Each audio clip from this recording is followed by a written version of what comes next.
Mayyanad higher secondary സ്കൂളിൽ 3 ദിവസമായി നടന്നുവന്ന school വാർഷികാഘോഷം സമാപിച്ചു. 111ാം വാർഷികാഘോഷത്തിന്റെ സമാപന സമ്മേളനം കൊല്ലം അതിവേഗ കോടതി സ്പെഷ്യൽ ജഡ്ജ് എ സമീർ ഉദ്ഘാടനം ചെയ്തു. നടി പാർവതി അയ്യർ അവാർഡുകൾ വിതരണം ചെയ്തു. PTA പ്രസിഡന്റ് ടി സുരേഷ് ബാബുവിന്റെ അധ്യക്ഷതയിൽ നടന്ന ചടങ്ങിലാണ് സ്കൂളിന്റെ 111ാം വാർഷിക സമ്മേളന സമാപന യോഗം നടന്നത്. കൊല്ലം ഫാസ്റ്റ് ട്രാക്ക് പ്രത്യേക ജഡ്ജി എ സമീർ സമാപന പരിപാടികൾ ഉദ്ഘാടനം ചെയ്തു. മാതാപിതാക്കളുടെ പങ്കാളിത്തം എവിടെയെല്ലാം കുറയുമോ അവിടെയെല്ലാം വിദ്യാർത്ഥി അല്ലെങ്കിൽ വിദ്യാർത്ഥിനി എന്നുള്ള നിലയിൽ ഈ മക്കളുടെ പ്രകടനത്തെ ഗണ്യമായി അത് ബാധിക്കാറുണ്ട്.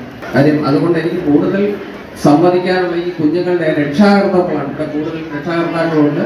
അവരുടെ താല്പര്യം നിങ്ങൾ ഈ കുഞ്ഞുങ്ങൾക്ക് പഠിക്കാനുള്ള സാഹചര്യം ഉണ്ടാക്കി കൊടുക്കണം. എല്ലാവർക്കും പഠിക്കാനോ അല്ലെങ്കിൽ എല്ലാവരും MA-കാരാകാൻ കഴിയില്ല, അല്ലെങ്കിൽ എല്ലാവർക്കും IAS-കാരാകാനോ ഡോക്ടർമാരാകാനോ എഞ്ചിനീയറാകാനോ കഴിയില്ല. പക്ഷെ നമ്മുടെ സംസ്കാരം എന്ന് പറയുന്നത് നമ്മുടെ സംസ്കാരം ഹിന്ദു ഒരു മതമല്ല. സിനിമ സീരിയൽ താരം പാർവതി അയ്യർ സമ്മാനദാനം നിർവഹിച്ചു. ഒരു സ്കൂൾ ഇത്രയും വർഷം വിജയകരമായി മുന്നോട്ട് കൊണ്ടുപോകാന്ന് പറയുന്നത് തന്നെ വലിയൊരു കാര്യമാണ്. അപ്പൊ അതിന് വേണ്ടിയിട്ട് കൂടെ നിന്ന് സ്കൂളിന്റെ ഏറ്റവും വലിയ സക്സസ് എന്ന് പറയാൻ തന്നെ സ്റ്റുഡൻസ് ആണ്. സ്റ്റുഡൻസിനും ടീച്ചേഴ്സിനും സ്കൂൾ അതോറിറ്റീസിനും എല്ലാവരോടും നന്ദി. എല്ലാവരോടും ഞാൻ കൺഗ്രാറ്റുലേഷൻസ് പറയുന്നുണ്ട്. പിന്നെ ഇന്ന് ഇവിടെ പ്രൈസ് മേടിക്കാൻ വരുന്ന എല്ലാ കുട്ടികൾക്കും പാർട്ടിസിപ്പേറ്റ് ചെയ്ത എല്ലാ പിള്ളേർക്കും congratulations. School principal Deepa Soman, school പ്രഥമാധ്യാപകൻ C Binu, SMC chairman S Shaiju, panchayat അംഗം സുനിൽ മയ്യനാട് തുടങ്ങിയവർ സംസാരിച്ചു.